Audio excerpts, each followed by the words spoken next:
누가복음을 연속해서 설교하고 있습니다. 오늘이 그 11번째 시간인데 이제 예수님의 공생애가 막 시작이 된 것입니다.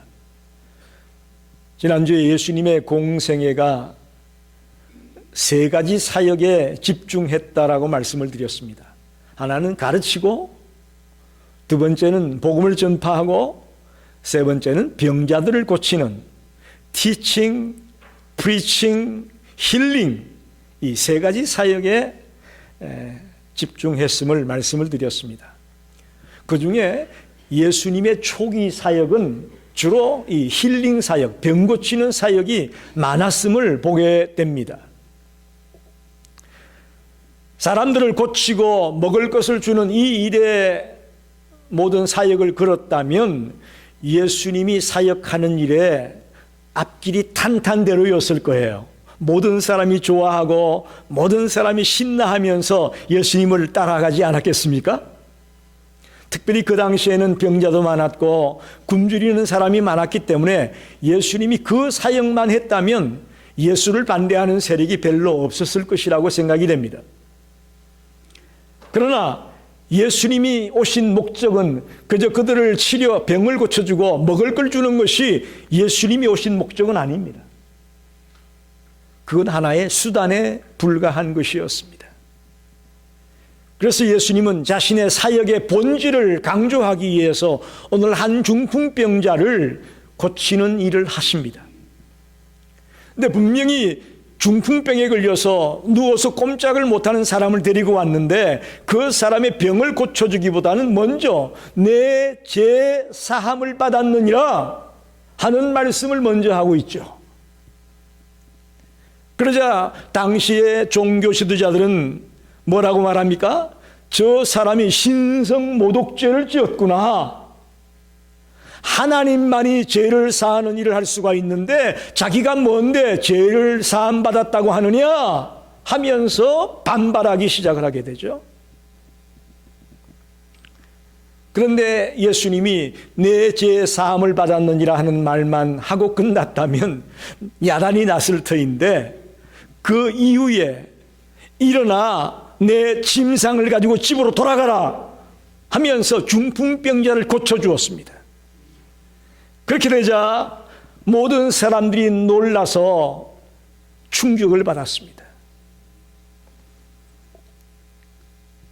특별히 서기관과 바리새인들은 그 장면을 목격하고 엄청난 충격을 받았습니다. 그런데도 불구하고 예수님이 말씀하고 있는 핵심은 듣지를 못했습니다. 내 죄 사함을 받으라는 이 말씀의 의미를 그들은 알지 못했던 것이죠. 그래서 아무 말도 하지 않고 충격받은 것으로 끝났지만 나중에 가면 계속해서 예수를 공격하고 예수를 힘들게 하는 자들이 되고 마는 것을 보게 됩니다. 여러분, 오늘도 우리가 마찬가지입니다. 우리가 어떤 선입관을 가지고 예수를 따른다고 하고 교회에 나오게 되면 이런 서기관이나 바리새인과 같은 오류를 우리도 범할 수가 있습니다. 내가 생각한 대로 또 내가 원하는 대로 예수님이 하지 않는다고 생각될 때에 우리도 이들과 똑같은 잘못에 빠질 수 있다는 것입니다. 예수님은 우리의 필요를 채워주기 위해서 오신 분이 아니에요. 무슨 말이 이해가 되십니까? 예수님은 우리의 주님이 되시고 또 주님의 뜻을 이루기 위해서 오신 분임을 믿으시기 바랍니다. 내 생각대로 움직여주기 위해서 오신 분이 아니라고요. 오늘 너무나 많은 그리스도인들이 교회에 다니면서도 예수님이, 하나님이 자기 생각대로 움직여주기를 원하고 있습니다. 그것은 분명히 잘못된 신앙입니다. 우리가 믿고 있는 것이 주님의 뜻과 일치해야 되는 것입니다. 주님의 말씀을 따라 믿는 믿음이 되어져야 되는 것이죠. 내 선입견과 내 생각을 따라 가야 된다고 생각하는 것은 분명히 문제가 있습니다. 오늘 본문을 가지고 죄 사함을 받으라 라는 제목으로 함께 은혜를 나누기 원합니다. 이 말씀 속에 놀라운 하나님의 역사가 여러분에게 일어나기를 간절히 축원합니다. 첫째는 친구들의 믿음을 생각해 보려고 합니다. 오늘 18절 19절을 다시 한번 보게 되면 한 중풍병자를 사람들이 짐상에 메고 와서 예수 앞에 들이놓고자 하였으나 무리 때문에 메고 들어갈 길을 얻지 못한지라 지붕에 올라가 기아를 벗기고 병자를 침상째 무리 가운데로 예수 앞에 달아내리니 그렇게 말합니다. 예수님이 한 집에서 사람들을 가르치고 있는데 엄청나게 많은 사람들이 그 집에 몰려들었습니다. 막 병자들이 일어나고 고침받고 하는 기적이 일어나니까 수많은 사람이 예수를 만나려고 예수를 보려고 모여들었습니다. 인산인해를 이루어가지고 발 디딜 틈이 없었습니다. 그런데 한 무리의 사람들이 중풍병에 걸린 환자를 침상에 뉘어가지고 어깨에 메고 예수님께로 찾아왔습니다. 그런데 사람이 너무너무 많아서 도저히 그 집에 들어갈 수도 없는 거예요. 이 중풍병자뿐만 아니고 수많은 몸이 아픈 분들이 왔을 터이니 특별히 나만 좀 먼저 들어가게 해달라 이런 말 통하지 않아요. 그런데 놀랍게도 이 무리의 사람들은 마가복음 2장에 보게 되면 이 무리를 4명이라고 얘기합니다. 4 친구가 이 중풍병자를 메고 왔다고 되어 있어요. 이 4명의 친구들이 이 중풍병자를 데리고 왔는데 도저히 만날 길이 없으니까 어떻게 하느냐? 그를 지붕 위로 끌고 올라가서 기아를 뜯어내고 지붕의 일부분을 뜯어내고 그 침상에 누워있는 자기 친구를 밑으로 내려서 예수님의 발 앞에 내려놓았다 그런 말입니다. 다시 말하면 오늘 20절에 나와 있죠. 예수님이 그들의 믿음을 보시고 그 중풍병자의 믿음이 아니고 중풍병자를 데리고 온 친구들의 믿음을 보시고 할렐루야 그 병자를 고쳐주었다라는 그런 얘기입니다. 그래서 오늘 첫 번째로 생각하고 싶은 것이 친구들의 믿음입니다. 좋은 방향이든지 나쁜 방향이든지 한 개인의 믿음은 다른 사람에게 영향력을 미칠 수밖에 없습니다. 저와 여러분이 예수를 믿는 자라면 내 주변에 있는 사람들이 영향을 받게 되어 있다는 겁니다. 그것이 좋은 영향이 되었든 나쁜 영향이 되었든 그 누구도 상대방을 자신의 힘으로는 그리스도인이 되게 할 수가 없습니다. 하지만 한 개인의 말과 행동과 사랑이 다른 사람이 반응할 수 있는 기회를 만드는 것은 분명합니다. 저와 여러분이 어떻게 행동하느냐에 따라서 내 주변의 사람들이 어떻게 반응을 할 거냐 하는 기회가 주어진다는 것입니다. 우리의 가족, 친지, 이웃들이 살아계신 그리스도를 만날 수 있는 기회를 여러분이 제공할 수 있기를 바랍니다. 여러분이 아니면 할 사람이 없습니다. 그 일은 쉬운 일은 아닙니다. 오늘 중풍병자 친구들을 모습을 보게 되면 보통 열정이 아니고 또 보통 용기가 아니다고 저는 봅니다. 그 침상에 누워있는 환자를 지붕으로 끌어올리고 또 남의 기아장을 뜯어서 지붕 일부를 구멍을 내고 거기로 줄로 이렇게 내려서 예수님의 발 앞으로 그 친구 중풍병자를 끌어내리는 장면을 생각해 보십시오. 여러분 어떻습니까? 여러분은 한 영혼을 구원하고 전도하기 위해서 이렇게 열정적인 모습을 보인 적이 있습니까? 물론 여러분이 기도할 줄 압니다. 아무개 구원받기 원합니다. 내 아들이 예수 믿고 구원받기 원합니다. 내 며느리가 예수 믿고 구원받기 원합니다. 우리가 전도할 대상을 놓고 기도한다는 거 압니다. 또 어떻게든 그들을 전도해 보려고 여러분이 애쓴다는 거 압니다. 그러나 정말 이 내 친구처럼 이런 열정과 이런 용기와 이런 최선을 다한 모습으로 우리가 복음을 전하고 있느냐는 것입니다. 우리의 믿음을 보여주고 있느냐 하는 것입니다. 여러분, 보통 힘든 일이 아니었습니다. 웬만한 사람 같으면 아이고 야 사람 많아 안 돼 돌아가 하고 돌아갔을 거예요. 우리도 그렇잖아요. 복음 전하다가 몇 번 해보다가 반응이 없으면 아이고 그만둬 아닌가 봐 이러기 쉽지 않습니까?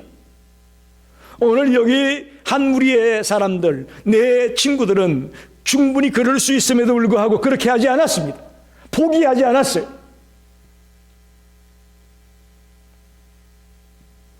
저와 여러분이 우리의 이웃들에게 복음을 전하고 그를 예수 믿게 하기 위해서 예배에 초대하고 또 속회에 초대하고 집에 무슨 일이 있을 때 맛있는 걸 했으면 불러서 맛있는 것도 같이 먹고 정말 갖은 방법을 동원해서 그가 복음을 듣고 예수를 만날 수 있는 길을 만드는 일에 집중하시기를 간절히 소원합니다. 간절히 부탁합니다. 예수님은 그들의 믿음을 보시고 즉 그 중풍병자를 끌고 온 그 친구들의 믿음을 보시고 그의 병을 치유해 주셨다고 말씀합니다. 저와 여러분이 이 중풍병자의 친구들 같이 믿음으로 내 가족, 친지, 이웃들에게 복음을 전해 그들을 예수께로 인도하는 하나님의 사람이 되시기를 간절히 축원합니다. 두 번째로 생각해 볼 것은 내 죄 사함을 받았다라는 말씀을 깊이 묵상해 보려고 합니다. 20절 하반에 보게 되면 이 사람아 내 죄 사함을 받았느니라 라고 주님이 말씀합니다. 자, 예수님은 친구들이 메고 온 중풍병자에게 손을 얹고 기도하거나 또 내 병이 낫다라고 말하지 않고 내 죄 사함을 받았느냐라고 말씀합니다. 즉 예수님은 단순히 병을 고치는 것이 아니라 이 사건을 통해서 예수님이 죄를 사하는 근세가 있음을 사람들에게 알려주기를 원했습니다. 주님께서 이 땅에 오셔서 행하신 모든 기적들은 분명한 메시지가 있습니다. 그래서 자기를 자랑하려고, 그래서 자기를 가시하려고 어떤 기적이나 능력을 행하는 것이 아니고 그 기적이나 능력 속에는 메시지가 있다는 것입니다. 즉 예수님이 누구냐? 예수님이 무엇을 위해서 왔느냐? 하는 것을 보여주기 위해서 기적을 행하고 능력을 행하시는 것입니다. 여기서 먼저 우리가 죄 사함을 받았다. 죄가 뭐냐 하는 것을 알아야 됩니다. 여러분 우리가 생각하기는 이 죄하면 그저 살인, 강도, 강간 같은 도덕적으로 윤리적으로 잘못된 일을 한 것을 우리가 죄라고 생각하기 쉽습니다. 그러나 여기서 말하는 죄는 하나님으로부터 분리된 것, 저 하나님과 단절된 것, 그것이 죄라는 것을 알아야 됩니다. 여러분 우리가 죄 사함을 받으려면 우리가 아는 죄 말입니다. 우리가 어떻게 죄 사함 받습니까? 우리가 통해 자복하고 우리가 진정으로 회개할 때 우리가 죄 사함을 받지 않습니까? 근데 오늘 여기 이 중풍병자는 주님 앞에 나와가지고 회개했나요? 회개하지 않았어요. 그죠? 그저 침상에 들어 누워 있습니다. 그런데 그에게 내 죄 사함을 받았느니라 그렇게 말씀하잖아요. 그렇기 때문에 여기서 말하는 이 죄는 도덕적으로나 윤리적으로 지은 죄를 말하는 것이 아니고 하나님과 분리되고 하나님과 단절된 것을 죄라고 말하고 있다는 것을 알아야 됩니다. 우리 인간들은 하나님으로부터 의와 진리와 생명을 받게 되어 있습니다. 만약으로부터 하나님과 단절되고 만다면 이 의와 진리와 생명은 끊어지고 마는 것입니다.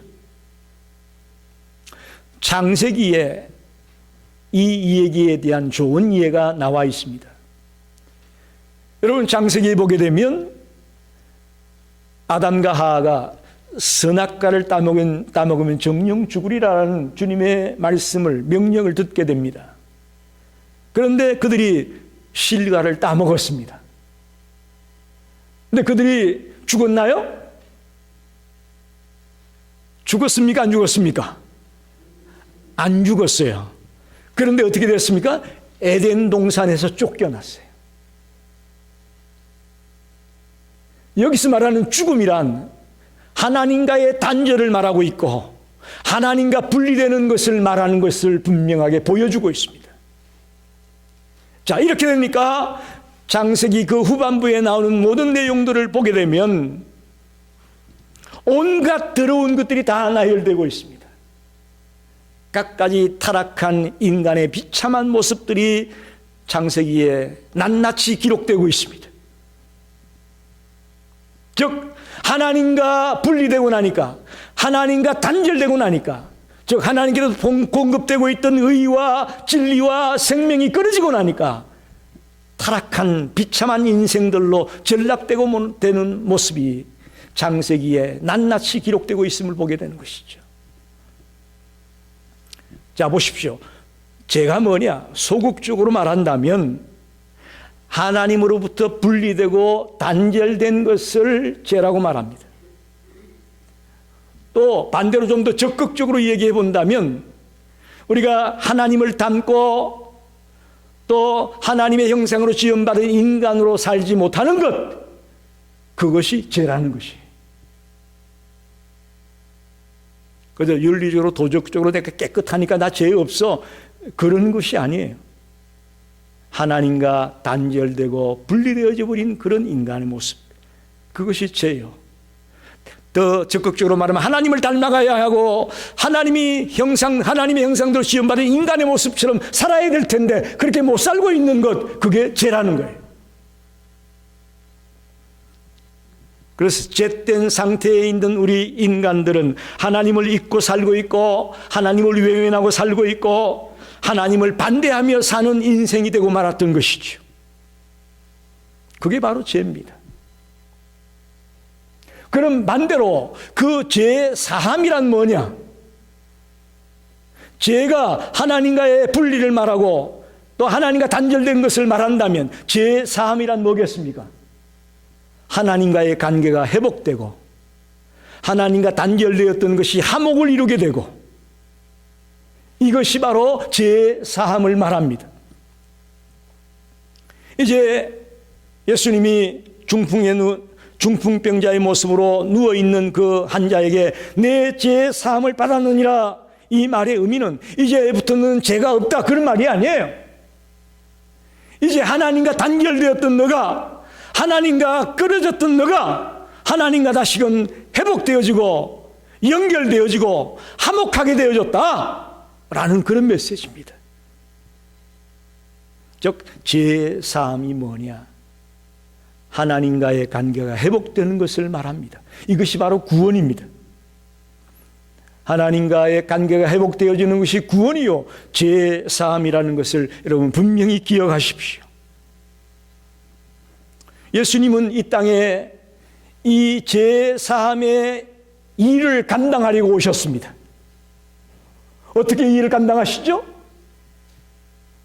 죄 없는 그분이 우리를 대신해서 십자가에 달려 피 흘려 죽으심으로, 대속 제물이 되심으로 하나님과 단절되었고 하나님과 멀어졌던 우리를 다시금 하나님과 화목하게 만들고 하나님과 연결되게 만드는 그 놀라운 구원 사역을 완성하셨습니다. 그래서 예수님이 나는 죄를 사하는 근세가 있다라는 것을 가르쳐주기 위해서 이렇게 중풍병자에게 말씀하신 것입니다. 오늘 우리 예수 믿는 사람들의 가장 큰 약점이 무엇인지 아십니까? 예수님이 나를 위해서 십자가에 돌아가셨다는 말이 무슨 말일까? 이걸 잘 이해를 못합니다. 여러분, 예수님이 나를 위해 죽었다는 의미는 우리가 하나님과 단절된 사람으로 노예처럼 죄의 노예로 살았고 종으로 살아갔던 우리들이었는데 이제는 하나님과 연결됨으로 하나님을 즐거워하고 하나님을 기뻐하고 이제 하나님을 닮은 자로 주님의 형상대로 지음받은 그런 사람으로 하나님이 원하는 본래의 인간의 모습으로 돌아가게 하는 것이다 라는 의미를 여러분 아셔야 됩니다. 그게 예수님이 나를 위해 십자가에 못 박혀 죽었다는 의미입니다. 이걸 모르니까 예수님의 구원의 사역을 싸구려로 만들어버리죠. 예수님의 구원의 사역은 싸구려가 아니에요. 어마어마한 대가를 치른 것이에요. 죄의 노예요, 죄의 종으로서 안타까운 삶을 살고 있던 우리들이 이제 하나님을 만나 하나님과의 관계가 회복되므로 이제 하나님이 지은 본래의 인간의 모습을 회복해가는 그런 자리에 들어가게 되는 것을 나를 위해 십자가에서 돌아가신 것이다 라는 것을 저와 여러분이 분명히 깨닫게 되기를 바랍니다. 그래서 오늘 죄가 뭐냐? 하나님과 분리되고 하나님과 끊어지고 만 것이 바로 죄다. 그럼 죄의 사함은 뭐냐? 그 하나님과 단절되었던 우리가 하나님과 화목하게 되고 하나님과 연결되어지고 돌아오는 것이 바로 죄의 사함이다. 오늘 그런 죄의 사함의 축복이 저와 여러분에게 있기를 간절히 축원합니다. 여러분 수많은 세월 여러분이 교회에 다녔지만 여전히 하나님과의 관계가 끊어져 있을 수 있습니다. 끊어져 있을 수 있어요. 오늘 말씀을 듣는 중에 그 놀라운 하나님과의 관계가 회복되고 연결되는 축복이 있기를 간절히 소원합니다. 그것이 예수 믿는 자고 그것이 부활을 확신하는 자의 삶이고 정말 이 땅에서 승리하는 삶을 사는 자의 모습임을 잊지 마시기 바랍니다. 마지막으로 생각해 볼 것은 이제 일어나 걸어가라. 23절로 25절을 보겠습니다. 23절에 내 죄 사함을 받았느니라 하는 말과 일어나 걸어가라 하는 말이 어느 것이 쉽겠느냐? 그러나 인자가 땅에서 죄를 사하는 권세가 있는 줄을 너희로 알게 하리라 하시고 중풍병자에게 말씀하시되 내가 내게 이르노니 일어나 내 침상을 가지고 집으로 가라 하시매 그 사람이 그들 앞에서 곧 일어나 그 누웠던 것을 가지고 하나님께 영광을 돌리며 자기 집으로 돌아가니 이렇게 말씀합니다. 여러분 저를 보십시오. 내 죄 사함을 받았다라는 말과 일어나 걸어가라 하는 말 어느 것이 더 쉽겠습니까? 한번 여러분 생각해 보십시오. 어느 게 더 쉽겠어요? 일어나 걸어가라 이게 쉽겠다 그런 말이죠. 예, 이거는 예수님이 말씀하려고 하는 의미예요. 일어나 걸어가라 하는 말이 더 쉽다고 예수님은 말씀하고 싶은 거죠. 그런데 더 어려운 내 죄의 사함을 받았다라는 말을 하셨다는 겁니다. 이게 이제 실제적인 말씀의 의미라면 또 다른 각도에서 보게 되면요. 죄의 사함을 받았다는 말이 더 쉽다고 볼 수도 있어요. 왜 그러냐? 자, 이제 많은 사람이 지켜보는 가운데서 지금 죄의 사함을 받았다는 말과 일어나 걸어가라는 말 둘 중에 하나를 해야 되는데 어느 게 더 쉽느냐? 여러분, 죄의 사함을 받았다 이 말은 어떤 증거가 있나요? 뭐 눈에 보이는 게 있어요? 여러분이 저보고 너 죄 사함 받았다 그러는데 갑자기 제가 뭐 죄가 없는 게 보여집니까? 안 보이잖아요. 결과를 알 수 없는 일이잖아요. 그러나 지금 중풍병자처럼 들어 누워 있는데 일어나 걸어가라 이렇게 말했다면 눈에 보여져야 되잖아요. 그가 후를 들고 일어나서 침상을 들고 걸어가는 게 보여져야 되는 거잖아요.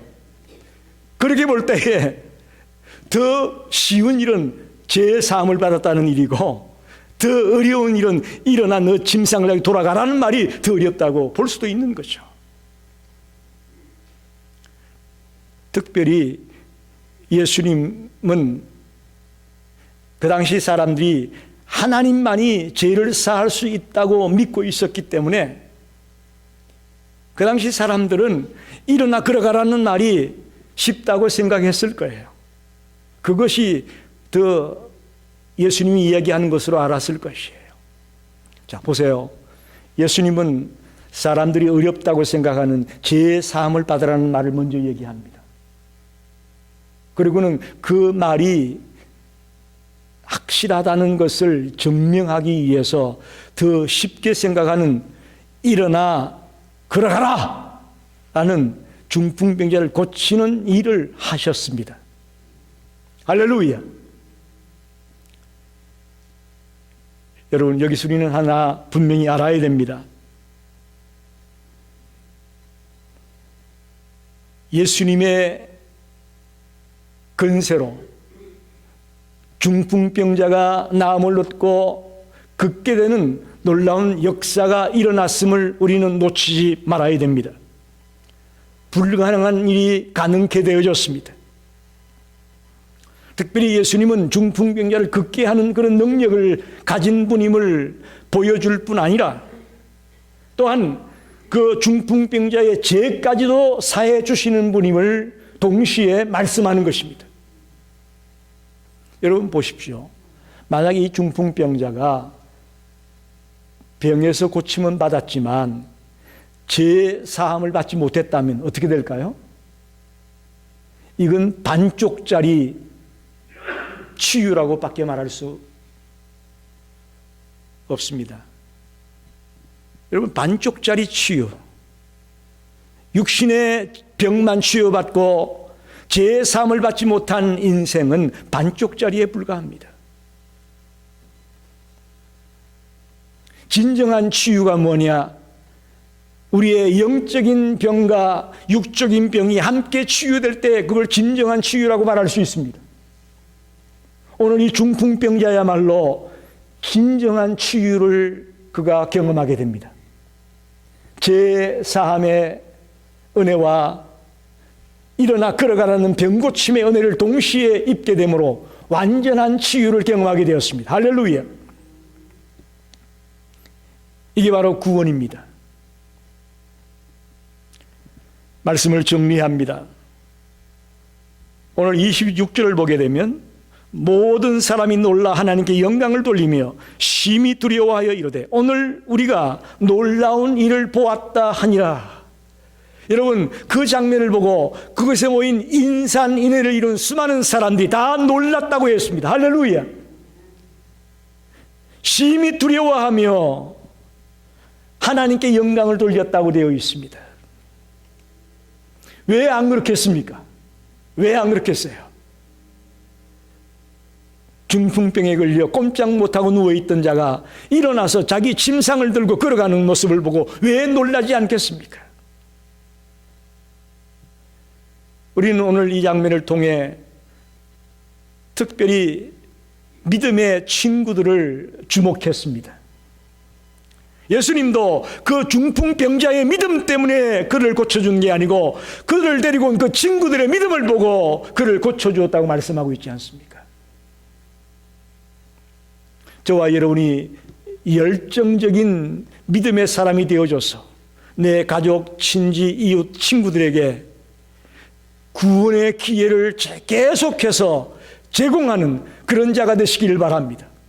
한두 번 기도해보다가 안 된다고 그만 포기하고 몇 번 찾아갔다가 안 된다고 그만두고 몇 번 편지 좀 썼다가 해답이 없다고 그만둬버리고 그러지 마시고 여러분이 눈을 감는 그 순간까지 여러분 인생이 마지막 마치는 그 순간까지 우리는 포기해서는 안 됩니다.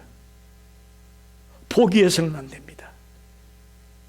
절대 포기하지 않고 지붕으로 끌어올리고 기아장을 뜯어내고 예수님 앞에 드러내리기까지 열정적으로 최선을 다해 달려갔던 그런 믿음의 친구들처럼 저와 여러분에게 그런 믿음이 있기를 간절히 소원합니다. 특별히 오늘 죄가 뭐냐? 죄가 뭐냐? 도덕적으로 윤리적으로 잘못 살았던 것, 그걸 죄라기보다는 하나님과 단결되고 하나님과 분리된 인생, 그가 죄인이라고 말합니다. 그런 우리에게 예수님은 이 땅에 오셔서 하나님과 우리를 연결되게 만들고 하나님과 화목되게 만들려고 십자가에 피 흘려 죄 없는 그분이 돌아가시는 구속의 사역을 이루시는 분임을 오늘 우리 말씀을 통해 깨닫습니다. 이게 우리들에게 있어서 가장 필요한 치유의 모습임을 기억하시기 바랍니다.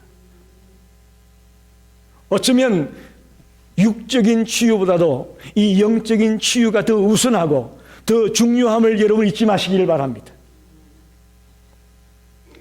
저와 여러분이 오늘부터 예전엔 하나님과 분리되어 있고 하나님과 멀어져 있던 인생이었는데 오늘 이 말씀을 듣고 나서부터 내가 하나님과 연결되고 하나님과 화목되어지고 이제 하나님의 자녀로서의 삶을 살게 되었다는 그런 확신을 갖고 달려가는 성도들이 되시기를 간절히 축원합니다.